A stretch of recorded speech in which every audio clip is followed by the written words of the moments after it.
hambalyeynaya haweenweynaha reer Baargaal oo u garab istaagay ciidankooda oo u noqday gurmadkii ugu horeeyay gobolka Raas Casayr. aad baan idinka mahadcelinayaa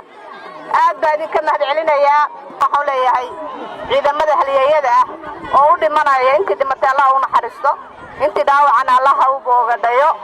dalkooda u shahiideen, waa shahiidayaal. Carabi cajin arashishay aynu ka yimid dhulkeena mayaynu ku ciirin karaanin, mayaynu gumaysan karaanin. Puntland iyadoo maanta ka tabar daran tahay 92gii kuwii cashar ka qaatay Puntland baa lagu yeelay markan cadowga iska saaray.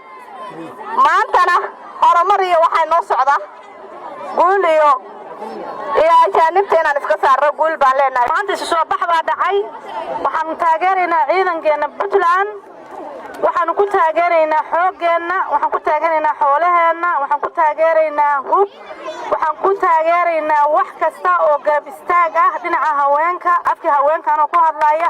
waxaan lana ciidankeena waa garab taaganahay. daniyo guuleyso waliga gacan sareys, daniyo guuleyso waliga gacan sareys. dayaxa nuurka iyo dal xoreeya waadiga, dayaxa nuurka iyo dal xoreeya waadiga. oo ciidamada geesiyaasha hilaac la baxay, war ciidamada geesiyaasha hilaac la baxay.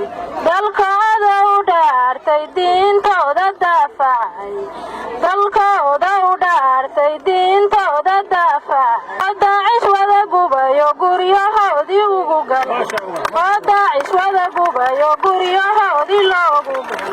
gantaalka la dhacayo hambadoodii hayraf tahay, gantaalka la dhacayo hambadoodii hayraf tahay. way jabtay daacish hambadooda goosan tira, war waa jabtay daacish hambadooda goosan tira.